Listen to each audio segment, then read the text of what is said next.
Dayna Martin. Thank you, Derek.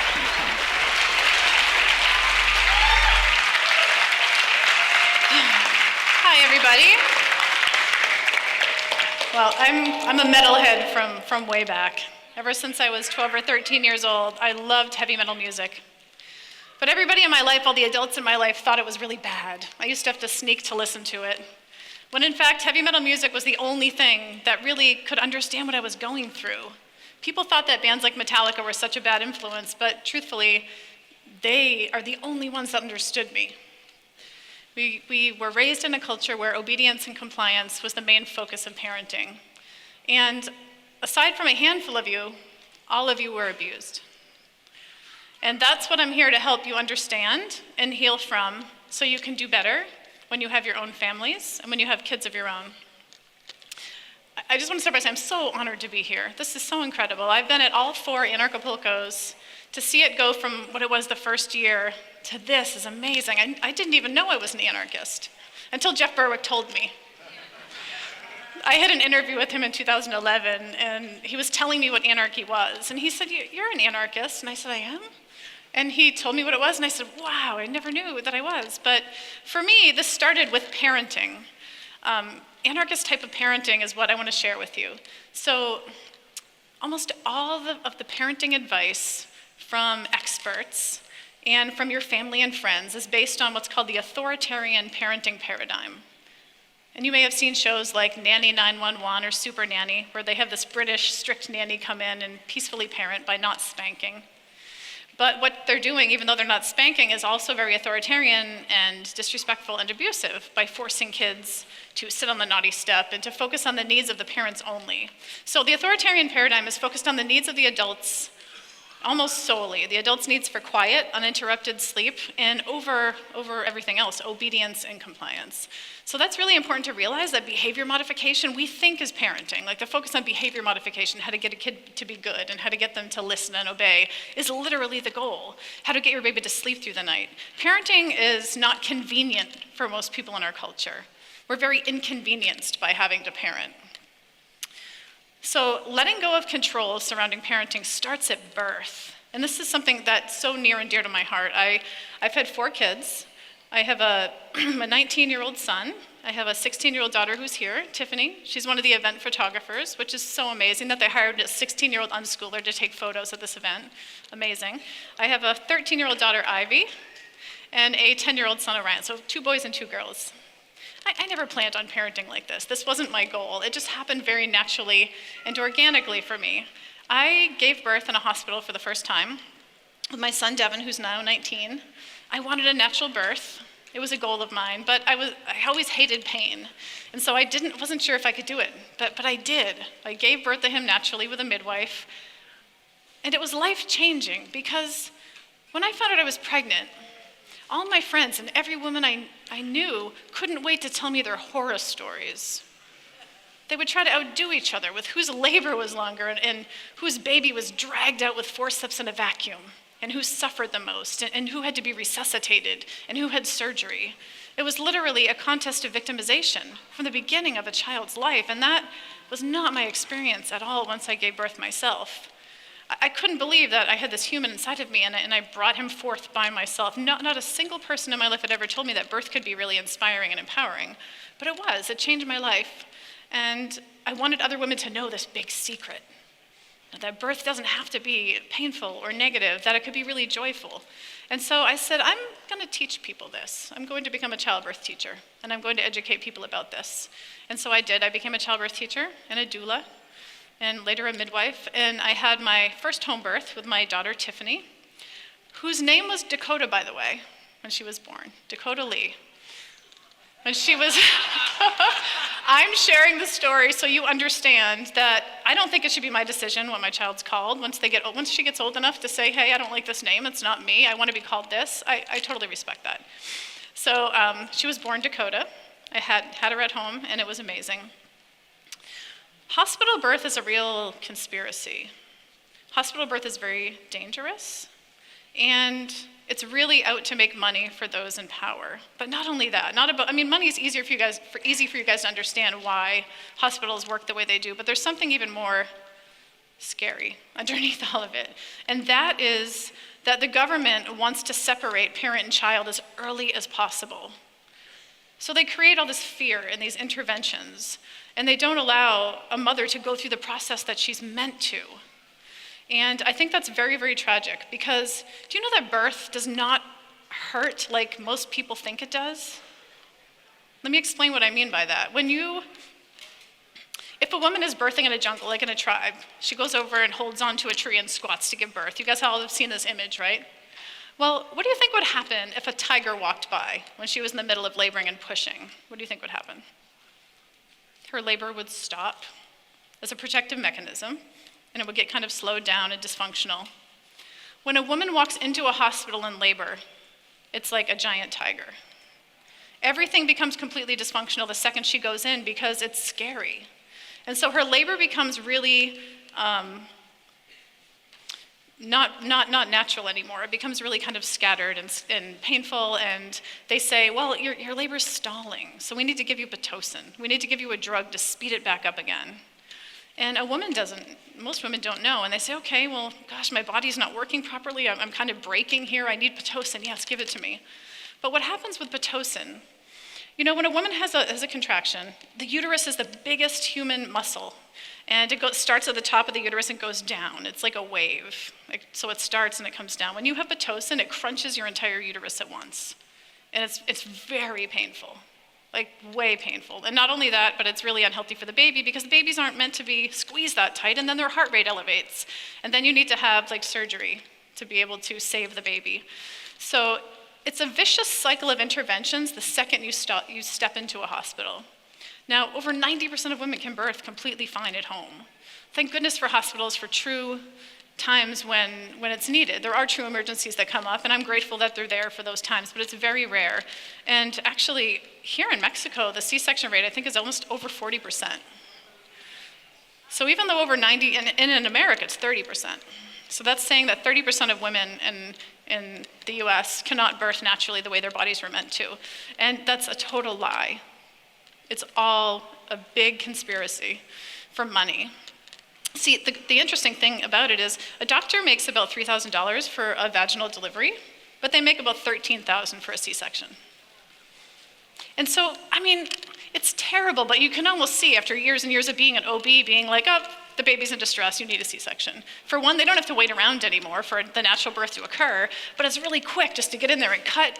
And the really kind of sadistic thing to me about all of it in general is that the very complications that you get from the vicious cycle of interventions from walking into that hospital, you then thank your doctor for saving you from.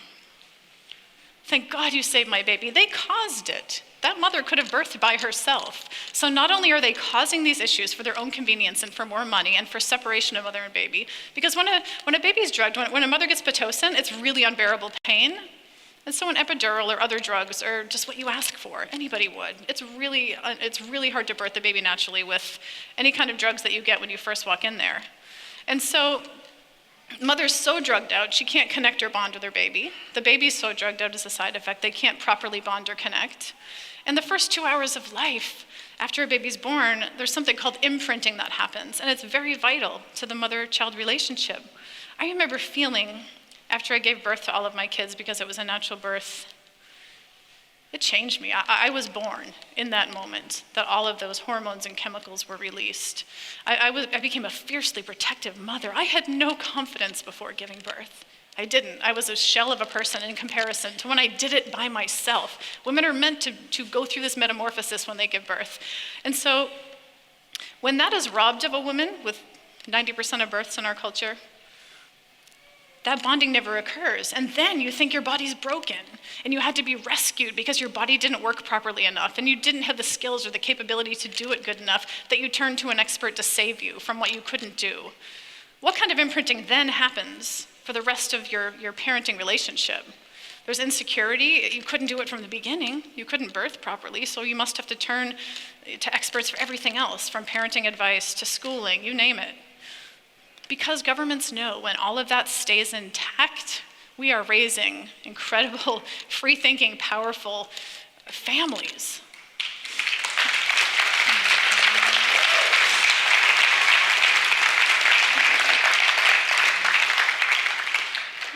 So this is what I really want to get across to you. Last year when I was here, how many of you were here last year? All right. Well, did you see beautiful Lisa walking around pregnant, Nathan's wife? Well, Nathan and Lisa hired me to be their doula, so I stayed in an open-ended ticket with my daughter Tiffany, and we stayed so I could help deliver Lisa's baby at home. She had what's called a free birth. She had no medical intervention at all, and it was the most beautiful, peaceful birth I had ever seen. And she now is very, very powerfully inspired to educate other people for that. I'm flying kind of all over the country this year for different deliveries for anarchist babies, and to empower people to take back the natural right, and not only mothers, of fathers. I mean, when you see your partner go through something so natural and empowering, you're so inspired, and you have such confidence in her, which is so important because we need to be supported as women by our partners to be able to parent this way. Okay, so do you guys all have a better understanding of why it's so important to think outside the box when it comes to birth? Now, I mean, if you're not somebody who's totally comfortable having a home birth, for example, hiring a doula or someone to be with you, to be your advocate in the hospital is so important. There's women called doulas, where people hire me to go in, I know what they want, and I will stand behind them, because the pressure can be really crushing for a hospital birth. What your women are pressured to do, and fear is the motivator. When you don't have the cycle of fear and pain, birth becomes really, I wouldn't say easy, because it's the most intensive human experience, but it becomes something that you're just so capable of doing, and it's not as scary or as painful as you would think. So 90% of parenting, 99% was the latest I researched. Books of parenting on the market today are focused on obedience and compliance. I just want to share that when I was in the hospital and I gave birth to Devin, the nurses came in the room and they were all like, oh, why don't you breastfeed him? Congratulations. And they said, do you want to watch TV? And I said, sure, you can turn it on. And they turned on the television. And as I was holding my newborn for the very first time, the Columbine shootings were happening live. And I didn't know what was going on. Nobody did. Everybody was rushing to the TV saying, what is this? This is insane. And I remember watching, and can you believe they air it live? I was watching kids jump out of windows and kids running out of a school building. It was absolutely petrifying and just such a mix of emotion.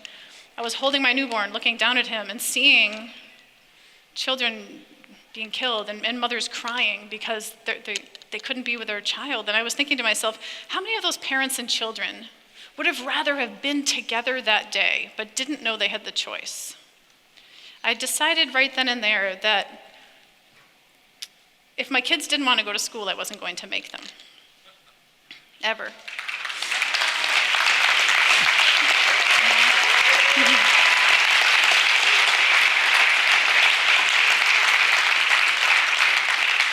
I think children's rights are one of the most overlooked components of raising a child. I don't think that children have the rights that they deserve in our culture. That if you're forcing a child in the school system, there is no way they're going to learn, and there's no way that they're going to thrive in life, that it should be an option to go to school or not, that forcing a child against their will and forced learning in general is very immoral and very cruel and abusive.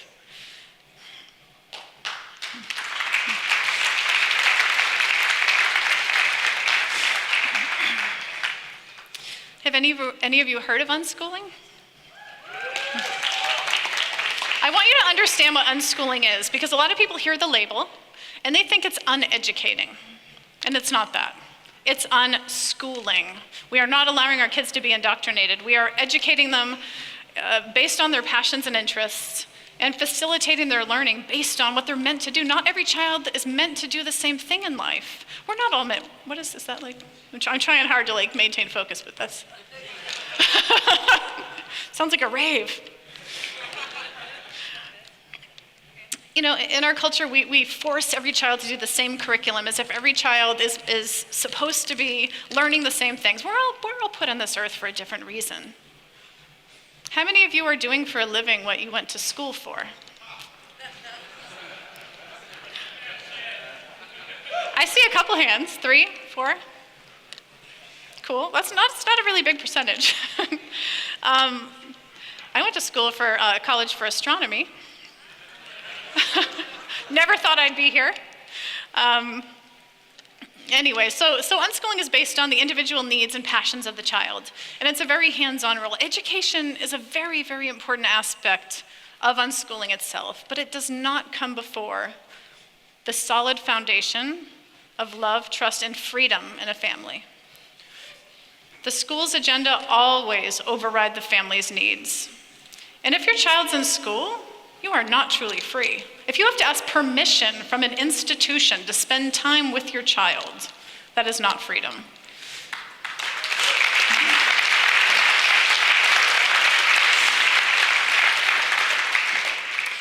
But I think that most people think of homeschooling in a certain way.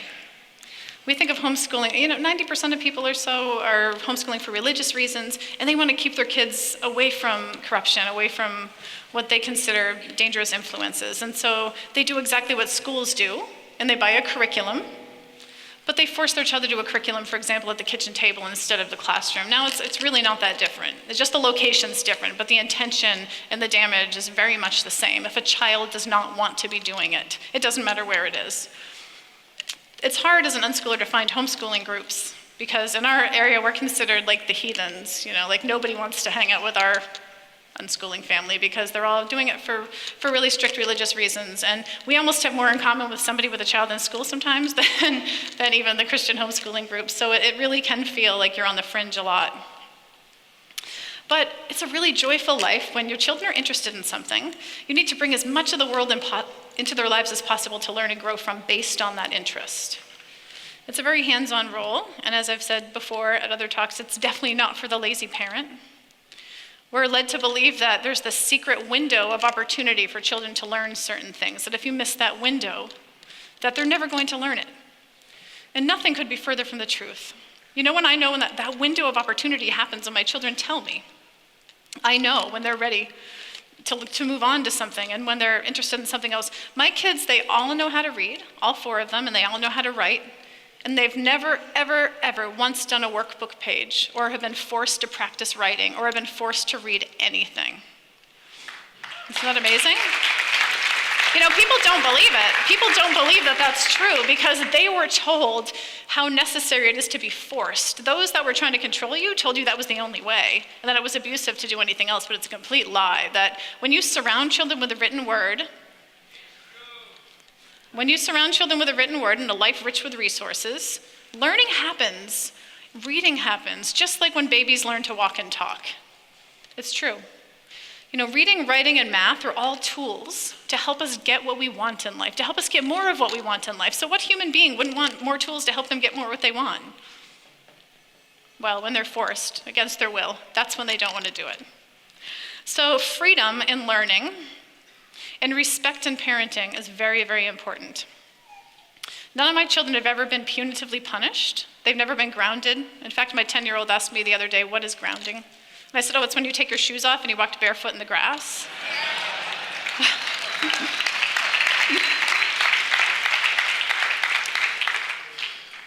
But just like I wouldn't punish punitively like a best friend or my mother or anybody I cared about, I would never punitively punish my children. But what do we do instead? People are so curious. They picture it like kids walking around crazy and being cruel and hurting each other. It's not true at all. We talk about things. But the most important thing that you guys have to realize that you've heard the saying, children learn what they live, right? That's like a saying that's out there. I see people with plaques on their walls, children learn what they live. But what does that really mean? So when you're in the authoritarian paradigm and you're punishing and controlling a child and saying, do as I say, not as I do, what are you modeling? What are they learning? They're learning that power rules and that you need to force everyone to meet your needs. And you hurt them when they don't. And that's how children grow up thinking it is in traditional parenting. Do you know that authoritarian parenting is not natural and none of you would do it if you were on a deserted island? Parents are trained to train their kids in our culture. They're trained to train their kids by authorities, by the government, because they want a really easy job to control. And when they say that the only good parent is one that, spanks their child and hurts their child and forces them to obey and to comply and to be good. You're a bad parent if you do anything else. It's very, very radical to not hurt your child. It's very radical to love your child.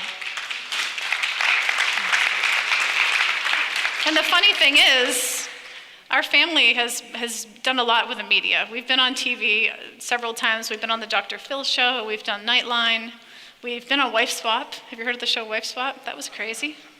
It's not what it sounds like. And people actually call us abusive for not hitting or controlling our child.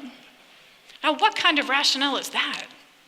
People don't understand it, but this is why it's so great. I love talking to people about this because I think there's something deep down in every single one of you that is remembering that you knew this at some point in your life. You knew this to be true, and somehow you maybe lost your way and you forgot, or you were told that you were wrong. You were told that this is being done for your own good, that I'm doing this because I love you. I'm hurting you, taking this away, forcing you to do this, spanking you, grounding you, because I love you. If I wasn't doing these things, gosh, I wouldn't love you. Then we get so screwed up our whole lives. And then we have to take how many years of therapy and yoga, and we're trying so hard to get back in that present moment of knowing our goodness and our truth because it was robbed from us. Yes. Mm-hmm. What I'm hoping is that we are raising an entire new generation through all of us here as anarchists to raise free-thinking entrepreneurs, kids that won't need all the undoing that we need from our own upbringing, from our abuse.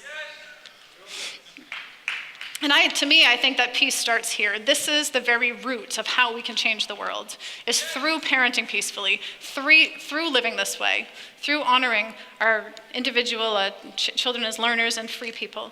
And so when you raise kids this way, you're raising kids to have a profession that they love and that they make money from. Because when you're not conditioned to just take orders and live this mundane life, jumping through hoops, you don't easily slip into a yes men kind of job and live miserably, like we saw in that video. I love that Metallica video. I cry almost every time I see it because it's so true. And Metallica actually was the first time I had ever heard of children's rights, when I was 15 and I heard that song. And then I went on to learn more, and I said, these guys get it. It's the unlikely people. So if your children want to listen to heavy metal, do not tell them not to. Allow them to explore whatever they need to.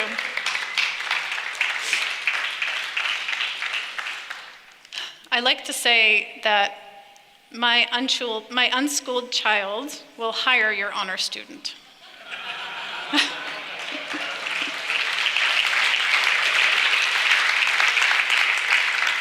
And I just want to thank you all so much for coming and being open-minded enough to hear about this philosophy. This is just the tip of the iceberg. It's hard to know how to do this. So you understand a basic idea. If you want to learn more on how to do it, there are so many beautiful resources out there. Meet with me, send me a message. I'm happy to point you in any direction. And I think that we should start a revolution here today.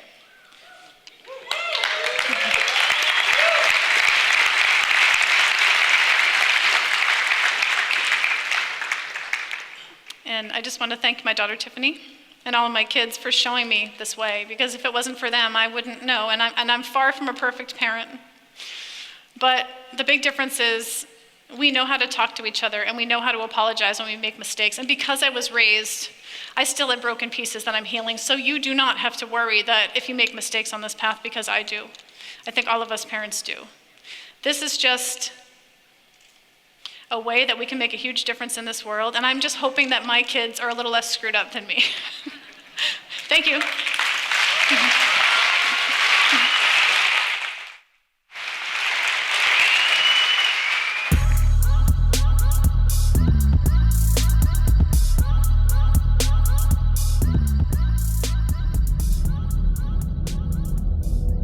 There was an idea to bring together a group of remarkable people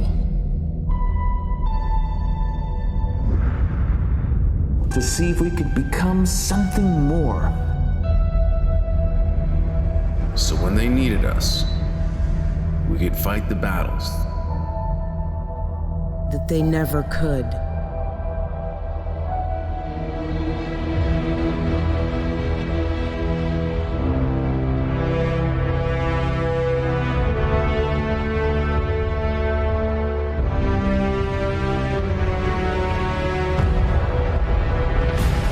In time, the state will know what it's like to lose. To feel so desperately that it's right, yet to fail all the same. Dread it. Run from it. Freedom still arrives.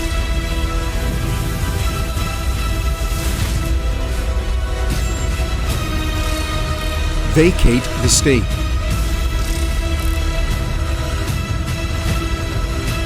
Engage all the speakers and get this man a microphone.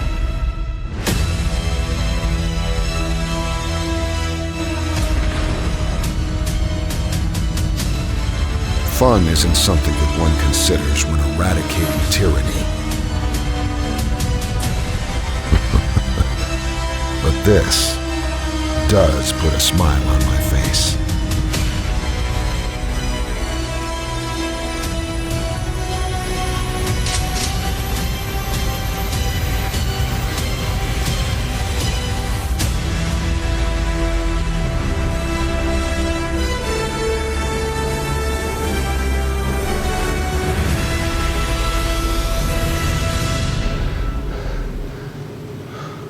Who the hell are you guys?